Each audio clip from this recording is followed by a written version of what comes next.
तो और बच्चों कैसे हो आप लोग। आज देखते हैं अपना चैप्टर नंबर 2 पॉलिनोमियल्स। तो देखो बेसिक पहला समझ लेते हैं कि पॉलिनोमियल्स क्या होते हैं और फिर उसके बाद में इसके टाइप्स पढ़ते हैं क्या है। तो देखो पॉलिनोमियल्स क्या होते हैं आपके, अगर आप इस वर्ड को देखते हैं तो ये बेसिकली दो वर्डों से मिलकर के बना है, पॉली प्लस नोमियल्स। मीन्स देखो एक तो है पहला वर्ड ये पॉली और दूसरा है नोमियल्स। तो पॉली का मीन्स जो होता है वो होता है मैनी और नोमियल्स का मतलब होता है टर्म। कोई भी ऐसा एल्जेब्रिक एक्सप्रेशन जिसके अंदर बहुत सारी टर्म्स हों उन्हें पॉलिनोमियल बोलते हैं। सिंपल अगर हम इसको डेफिनेशन की फॉर्म में समझते हैं तो देखो अगर किसी के अंदर बहुत सारी टर्म है तो मैं एक एग्जांपल ले लेता हूँ यहाँ पे। लेट्स से कि 3x² प्लस 5x प्लस 7। ठीक, देखो मेरे पास एक एल्जेब्रिक एक्सप्रेशन है, इसके अंदर मल्टीपल टर्म्स हैं। देखो एक टर्म तो आपको दिख रही है ये है, सेकंड टर्म ये रही और थर्ड टर्म ये रही। तो ये जो कंप्लीट एक्सप्रेशन है इसको आप पॉलिनोमियल बोल सकते हो, सिंपल। ठीक, देखो अब इसमें दो तीन चीज़ें और आपको जाननी है कि जो इसके अंदर x है आपका, ये यहाँ पे x आ रहा है, x y z जो होते हैं इनको हम वेरिएबल बोलते हैं। मतलब जिनकी वैल्यू वेरी करे या फिक्स ना हो उन्हें वेरिएबल बोलते हैं। जैसे कि आपको पता तो नहीं है x की वैल्यू कितनी है यहाँ पे, तो इसकी वैल्यू वेरी कर रही है इसलिए इसको वेरिएबल बोलेंगे। यहाँ पे y भी हो सकता था, s भी हो सकता था, t भी हो सकता था, कुछ भी हो सकता था। जिसकी वैल्यू हमें ना पता हो वेरी करे वो वेरिएबल होता है। देखो अब इस वेरिएबल की जो मल्टीप्लाई में इसकी प्रोडक्ट में जो नंबर आ रहा है, अगर किसी वेरिएबल की प्रोडक्ट में जो आता है उसको बोलते हैं आप कोफिशिएंट। मतलब 3 जो है x² का कोफिशिएंट है। सिमिलरली इस वेरिएबल का जो कोफिशिएंट है वो 5 है, क्योंकि इसकी 5 जो x की मल्टीप्लाई में आ रहा है। तो दो चीज हम यहाँ पे जाने, वेरिएबल जिनकी वैल्यू फिक्स होती है, कोफिशिएंट जो वेरिएबल की मल्टीप्लाई में होते हैं। और ये जो टर्म है इसको बोलते हैं आप कांस्टेंट टर्म। आप इसे ऐसा समझ सकते हो कि वो टर्म जिसकी जो वैल्यू है आपके पास फिक्स्ड है ऑलरेडी, जैसे कि यहाँ पे 7 है तो इसे कांस्टेंट टर्म बोला जाता है। तो तीन चीज हो गई मेरे पास, वेरिएबल, कोफिशिएंट और कांस्टेंट। ठीक, अब आप इसको ये समझते हैं कि अगर मेरे पास कोई एक पॉलिनोमियल है, ये एक मेरे पास पॉलिनोमियल है, तो उसे लिखते कैसे हैं। तो जनरली पॉलिनोमियल को हम p से स्टार्ट कर रहे हैं, लेटर p से, तो इसको हम p से ही डिनोट कर देते हैं और इसके अंदर जो वेरिएबल होता है उसको ब्रैकेट के अंदर लिख देते हैं। मतलब ये वाला जो पॉलिनोमियल है मेरे पास x वेरिएबल के अंदर है तो इसके अंदर x लिख देंगे। अब मान लो ऐसे ही मैं कोई एक पॉलिनोमियल और लिख देता हूँ, मान लो लेट्स से कि y² प्लस 5। तो यहाँ पर जो पॉलिनोमियल है उसके अंदर वेरिएबल क्या है, y, तो इसको py करके लिख देंगे। ठीक, तो ये हमारा एक एक्सप्रेशन का तरीका होता है कि हम किस तरीके से इसे एक्सप्रेस कर सकते हैं। ठीक, अब आपको एक चीज और जाननी होगी कि अगर किसी वेरिएबल में, किसी पॉलिनोमियल में, लेट्स से कि मेरे पास यही पॉलिनोमियल ले लेता हूं मैं एक, 3x² प्लस 5x प्लस 7। देखो इसके अंदर अगर किसी पॉलिनोमियल के अंदर इक्वल का साइन लग रहा है तो वो इक्वेशन हो जाती है। बस आप इतना सा बात समझेंगे कि अगर उसके अंदर इक्वल का साइन नहीं है तो वो पॉलिनोमियल है, अगर उसके अंदर इक्वल का साइन है तो वो इक्वेशन है। अब देखते हैं डिग्री ऑफ पॉलिनोमियल। देखो हमारे पास नेक्स्ट टॉपिक है डिग्री ऑफ पॉलिनोमियल। क्या होता है degree of polynomial? Degree of polynomial आप बहुत सिंपल से वर्डों में समझ सकते हैं, किसी भी पॉलिनोमियल में वेरिएबल की मैक्सिमम पावर, उसकी डिग्री बोली जाती है। एक मेरे पास पॉलिनोमियल है, उसके अंदर कोई वेरिएबल भी होगा, उसकी जो मैक्सिमम पावर होती है उसे डिग्री बोलते हैं।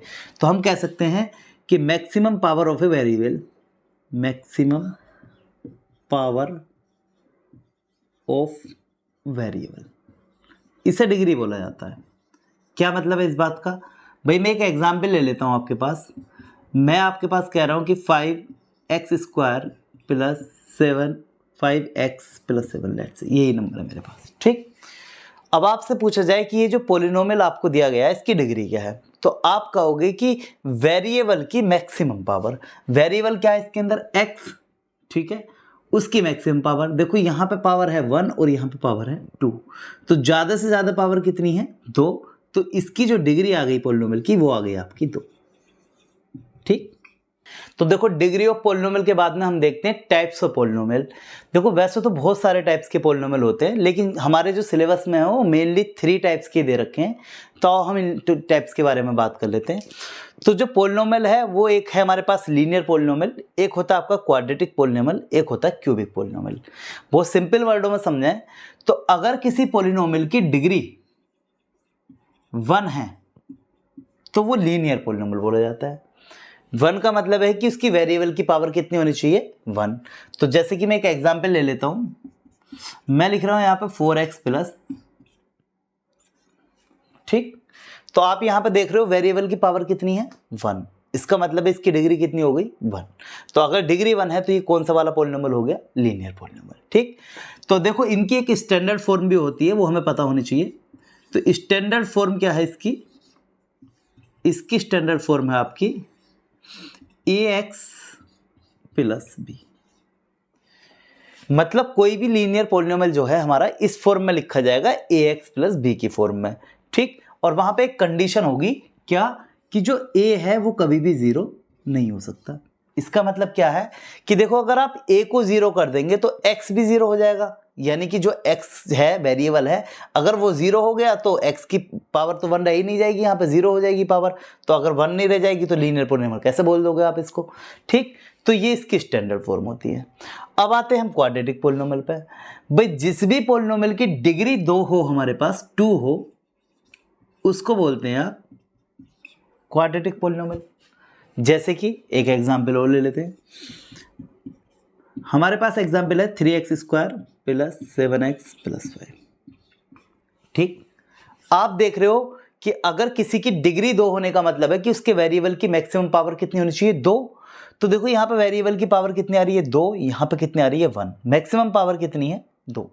तो अगर इसकी मैक्सिमम पावर 2 है तो इसकी डिग्री कितनी है, 2। आपको देख के ही पता चल जाएगा कि जो इसकी वेरिएबल की सबसे ज़्यादा पावर लिखी होती है वो उसकी डिग्री होती है, ठीक। तो ये कौन सी वाली पोलिनोमियल हो गया अपने पास, क्वाड्रेटिक पोलिनोमियल। अब इसकी भी स्टैंडर्ड फॉर्म होगी। तो जो स्टैंडर्ड फॉर्म होती है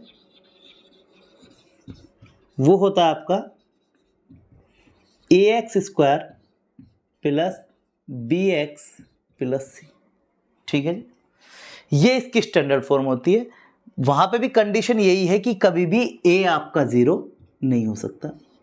देखो अगर आप a 0 कर दोगे तो ये वाली टर्म तो पूरी खत्म हो जाएगी। अगर ये खत्म हो जाएगी तो x की पावर कितनी रह जाएगी, यहाँ पे 1, और 1 रह जाएगी तो ये कौन सा वाला पोलिनोमियल हो जाएगा, लीनियर पोलिनोमियल, ठीक है। तो बस इसकी जो स्टैंडर्ड फॉर्म होती है कुछ इस तरीके से होती है, ax square plus bx plus c। ऐसे ही हमारे पास एक तीसरा पोलिनोमियल है जिसका नाम है क्यूबिक पोलिनोमियल। देखो जिस भी पोलिनोमियल की डिग्री आपकी 3 होती है उन्हें बोलते हैं क्यूबिक पोलिनोमियल। जैसे कि मैं आपसे कह रहा हूँ भाई 7x की power 3 plus 5x square plus 2x plus 9, ठीक। आप यहाँ पे देख रहे हो कि जो वेरिएबल की मैक्सिमम पावर है, यहाँ पे 1 है, यहाँ पे 2 है, यहाँ पे 3 है। जो ज़्यादा से ज़्यादा पावर है वो कितनी है, 3, यानी कि डिग्री हो गई 3। और अगर डिग्री 3 है तो ये कौन सा वाला पोलिनोमियल हो गया, क्यूबिक पोलिनोमियल, ठीक है। इसकी स्टैंडर्ड फॉर्म होती है आपकी ax की घात 3 plus bx square plus cx plus d। Condition यहाँ पे भी वही है कि a आपका 0 नहीं हो सकता, ठीक है, क्योंकि a 0 हो जाएगा तो ये आपका एक क्वाड्रेटिक पोलिनोमियल हो जाएगा, ठीक। तो जो टाइप्स ऑफ पोलिनोमियल्स थे हमारे पास लीनियर, क्वाड्रेटिक और क्यूबिक। इसके अलावा भी जीरो, कांस्टेंट और भी तरीके के हमारे पास पोलिनोमियल होते हैं, लेकिन जनरली हमें इन 3 का यूज करना तो हम इन्हीं को जान लेते हैं, ठीक। तो टाइप्स ऑफ पोलिनोमियल के बाद में अब देखते हैं जीरोज ऑफ पोलिनोमियल। ये क्या है जीरोज ऑफ पोलिनोमियल? बहुत सिंपल से शब्दों में अगर हम बात समझते हैं, किसी भी पोलिनोमियल का जीरो उसका सॉल्यूशन होता है। बहुत सिंपल शब्दों में किसी भी पोलिनोमियल का सॉल्यूशन जो होता है उसी को हम जीरो बोलते हैं, ठीक। तो अगर मैं इसे बिल्कुल सीधे शब्दों में कहूँ तो सॉल्यूशन क्या होता है? किसी भी पोलिनोमियल का सॉल्यूशन क्या होता है? तो देखो अगर एक पोलिनोमियल x में है तो मैं कह सकता हूं जी x की वैल्यू, भाई अगर x की वैल्यू निकाल दोगे वही तो सॉल्यूशन है इसका, ठीक है।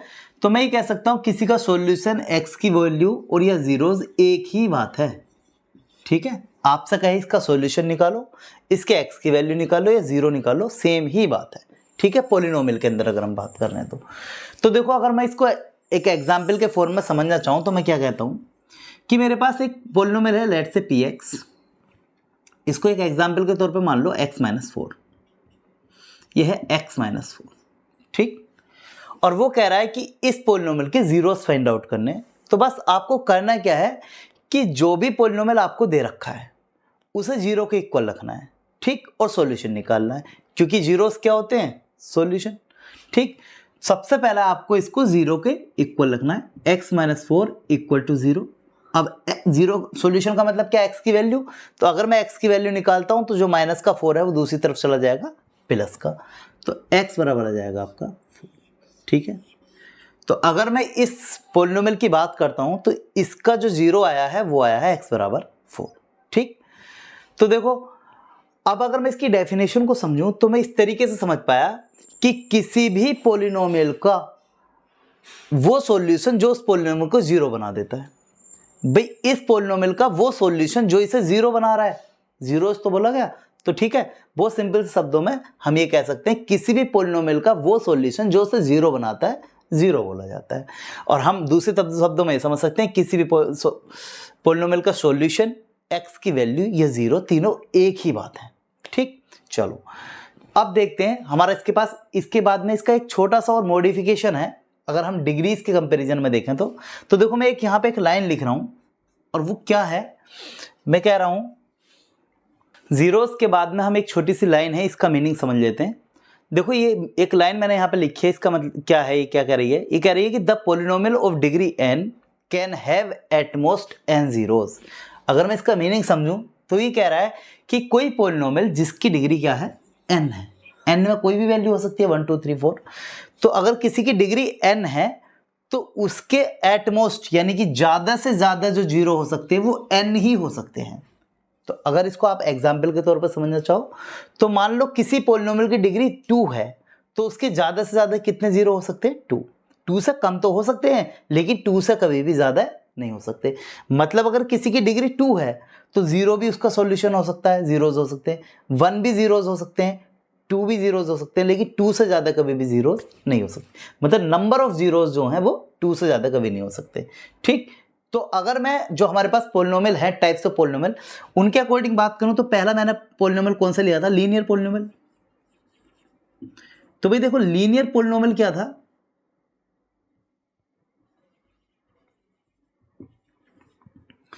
लीनियर पॉलिनोमियल था, आप कह रहे थे जिसकी डिग्री कितनी होनी चाहिए, 1, ठीक है। 3 तरीके के मैंने पॉलिनोमियल बताए हैं, जिसकी डिग्री 1 होती है वो लीनियर होता है, जिसकी डिग्री 2 होती है वो कौन सा होता है, क्वाड्रेटिक, क्वाड्रेटिक पॉलिनोमियल, और जिसकी डिग्री 3 होती है उसे बोलते हैं क्यूबिक पॉलिनोमियल, ठीक है, सिंपल। तो अगर किसी की डिग्री 1 है उसे हम लीनियर पॉलिनोमियल बोल रहे हैं। तो देखो जिसकी जितनी डिग्री होगी उसके ज्यादा से ज्यादा कितने जीरोस हो सकते हैं, उतने ही जीरो हो सकते हैं जितनी डिग्री है। तो मैक्सिमम कितने जीरो हो सकते हैं इसके, 1, ठीक है। जिसकी डिग्री 1 उसके जीरोस मैक्सिमम 1। अब क्वाड्रेटिक कितनी है, तो आप कहोगे क्वाड्रेटिक की डिग्री होती है 2, तो इसके मैक्सिमम कितने जीरो हो सकते हैं, 2, ठीक। ऐसे क्यूबिक जो है इसकी डिग्री है आपके पास 3, तो इसके मैक्सिमम जीरो कितने हो सकते हैं, 3, ठीक। 3 से ज्यादा नहीं हो सकते, 3 से कम तो हो सकते हैं। नंबर ऑफ जीरोस की बात करूं अगर क्यूबिक की मैं लेता हूं तो आप कह सकते हो कि 0 हो सकता है, 1 हो सकता है, 2 हो सकता है, 3 हो सकता है, लेकिन 3 से कभी भी ज्यादा इसके सॉल्यूशन नहीं आ सकते। तो देखो जीरोस ऑफ पॉलिनोमियल के बाद में अब देखते हैं ग्राफ ऑफ पॉलिनोमियल्स।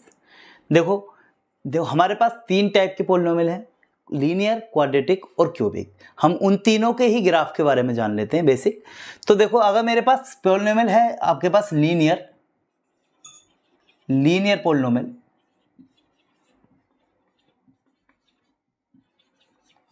तो जो इसका ग्राफ होता है वो एक स्ट्रेट लाइन होता है। इसका ग्राफ कैसा होगा, स्ट्रेट लाइन।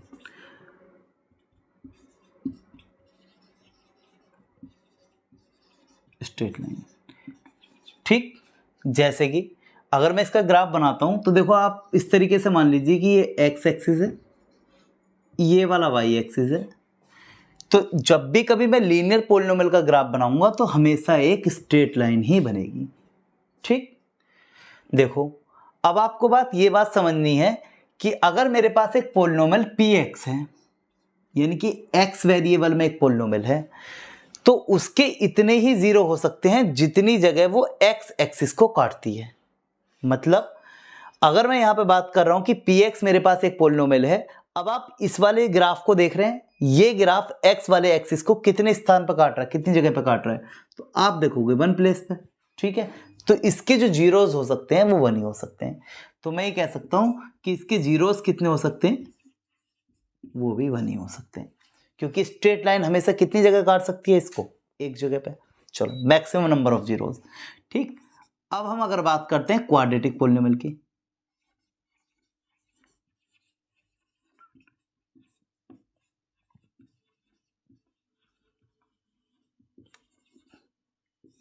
देखो भाई क्वाड्रेटिक पॉलिनोमियल का जो ग्राफ होता है आपका, वो होता है पैराबोला। पैराबोला, अब ये पैराबोला क्या होता है, आप इसे बिल्कुल स्ट्रेट शब्दों में समझ सकते हैं।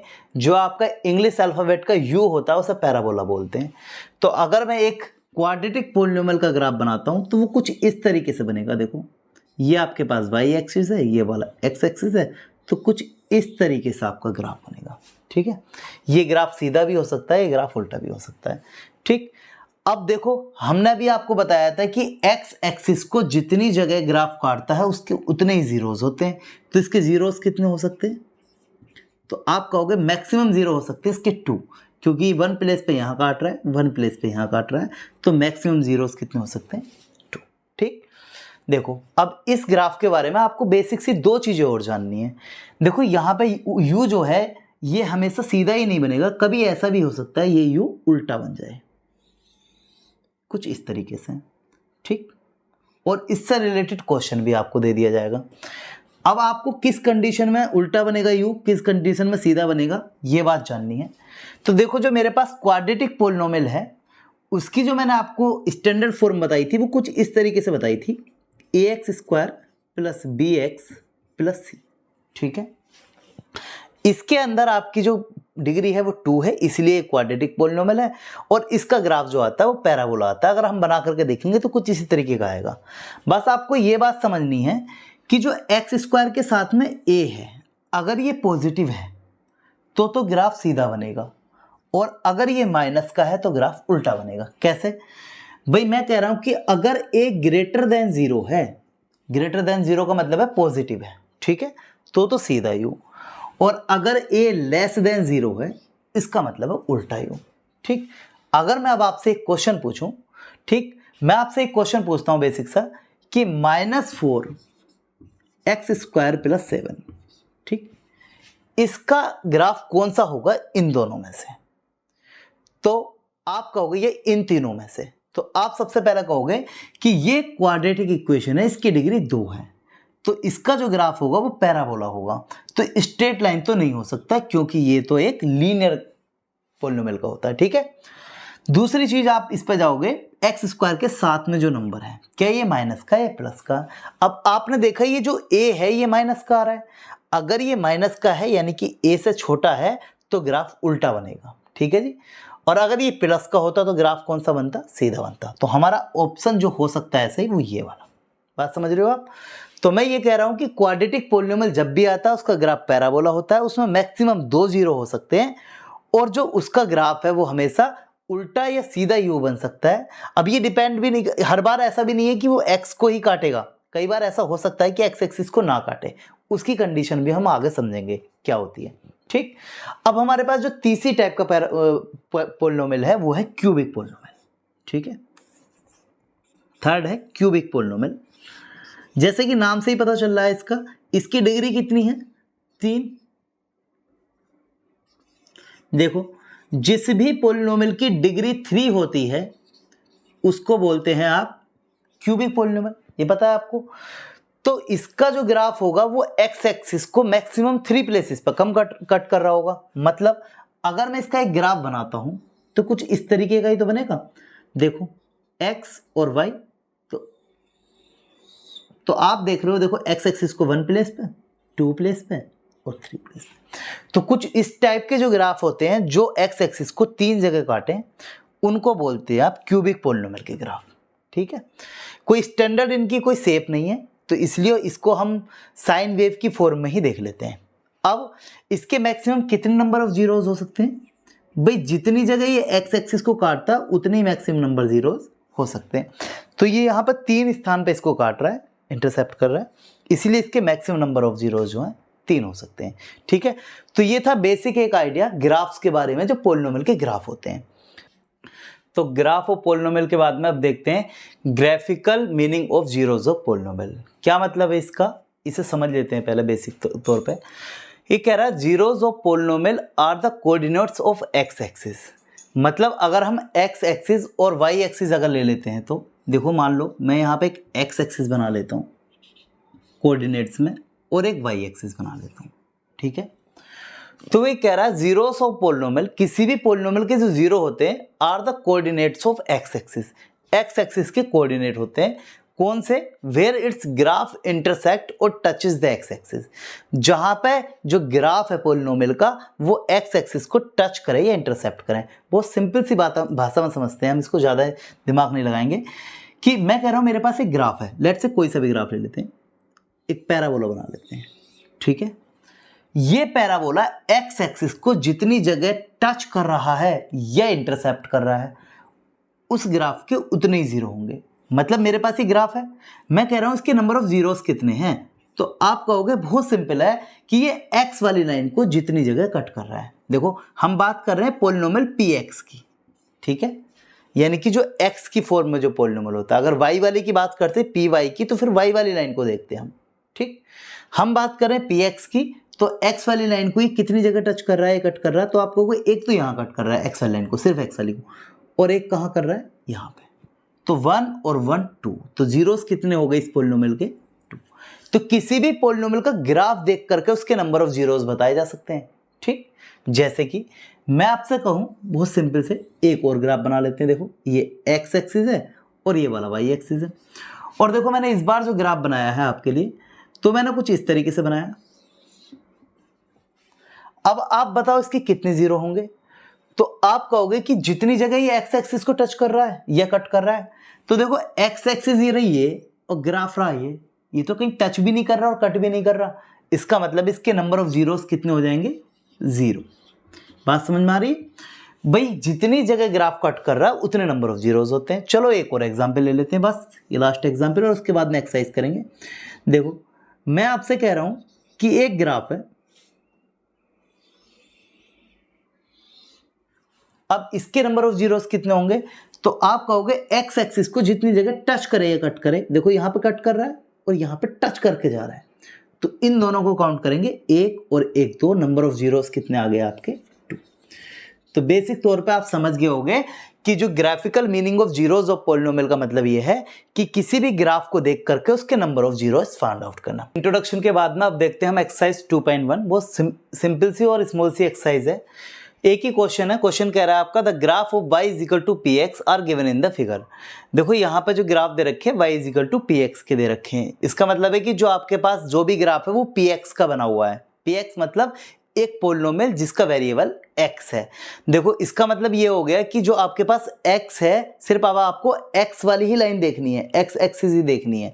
अब वो कह रहा है for some polynomial p x find the number of zeros of p x. आपको क्या बताना है इसके अंदर? नंबर ऑफ जीरोज बताने हैं इस पी एक्स के। ठीक है, तो आपको नंबर ऑफ जीरोस का भी मैंने इससे पिछले वाले टॉपिक में बताया। नंबर ऑफ जीरोस किसी भी ग्राफ के देख करके इजीली बताए जा सकते हैं कि वो जो भी ग्राफ, जिस भी पोलिनोमियल का ग्राफ है, वो एक्स एक्सिस को कितनी जगह कट कर रहा है या टच कर रहा है, उतने ही जीरो होते हैं। चलो देखो भाई, जैसे मैं पहले वाला ले लेता हूं, अगर मैं इसके नंबर ऑफ जीरोस की बात करता हूं तो आप देखोगे कि यहाँ पे जो ग्राफ है वो ये रहा, और ये x वाली लाइन को कितनी जगह कट कर रहा है, तो आप कहोगे ये तो कट ही नहीं कर रहा है, ये तो स्ट्रेट जा रहा है, y वाली को तो कट कर रहा है लेकिन x वाले को नहीं कर रहा, क्योंकि हमें तो देखना x वाला है ना, क्योंकि हमारे पास वेरिएबल x है। तो यहाँ पे जो वेरिएबल है ये वाला ग्राफ, वो एक्स एक्सिस को नहीं कट कर रहा है, इसलिए इसके 0 हो जाएंगे 0। ठीक है, क्योंकि कट ही नहीं कर रहा। अगर कर रहा होता तो जितनी जगह कर रहा होता उतनी वैल्यू होती। अगला देखते हैं, नंबर ऑफ जीरोस दूसरे वाले के। आप कहोगे बस आपको ये देखना है एक्स वाली लाइन को कितनी जगह कट कर रहा है। एक्स वाली लाइन को कितनी जगह कट कर रहा है, ये जा रहा ग्राफ और यहाँ पे कट कर रहा है। कितनी जगह पे, एक जगह पे। तो नंबर ऑफ जीरोस हो गए 1। अगले वाले में देखो, बस ये देखो कि एक्स वाली लाइन को कहाँ कट कर रहा है। देखो एक्स वाली लाइन को ये कट कर रहा है, यहाँ पे कट कर रहा है और यहाँ पे कट कर रहा है। कितनी जगह कट कर रहा है, 3 जगह पे। तो इसके नंबर ऑफ जीरोस कितने हो गए, 3। ठीक, अगले वाले को देखते हैं। भाई ये है मेरे पास ग्राफ, ये कह रहा है एक्स वाली लाइन को कितनी जगह कट कर रहा है। तो देखो एक यहाँ पे कट कर रहा है और यहाँ पे कट कर रहा है। तो नंबर ऑफ जीरोस कितने हो जाएंगे, 2, क्योंकि 2 जगह कट कर रहा है। ठीक है, सिमिलरली अब इस वाले को देख लेते हैं। देखो एक्स वाले ग्राफ जो है, एक्स वाली लाइन को ये ग्राफ कितनी जगह कट कर रहा है, 1, 2, 3 और 1, 4। तो नंबर ऑफ जीरोस कितने आ जाएंगे, 4। ठीक, लास्ट देख लेते हैं। देखो मैंने आपको बताया कि कट करे या टच करे, दोनों ही कंडीशन को हमें लेना है। तो देखो एक्स एक्सिस को यहाँ पर कट कर रहा है, यहाँ पे टच कर रहा है और यहाँ पे भी टच कर रहा है। तो टच वाले को भी गिना जाएगा। इसका मतलब नंबर ऑफ जीरोस आ गए आपके 3। बहुत इजी सा क्वेश्चन है। सिर्फ आपको ये देखना है एक्स एक्सिस को कितनी जगह कट कर रहा है या टच कर रहा है ग्राफ, उतने ही नंबर ऑफ जीरोस होते हैं। ठीक, तो ये था आपके एक्सरसाइज 2.1। और तो आज की वीडियो में इतना ही, मिलते हैं अगली वीडियो में, तब तक के लिए बाय।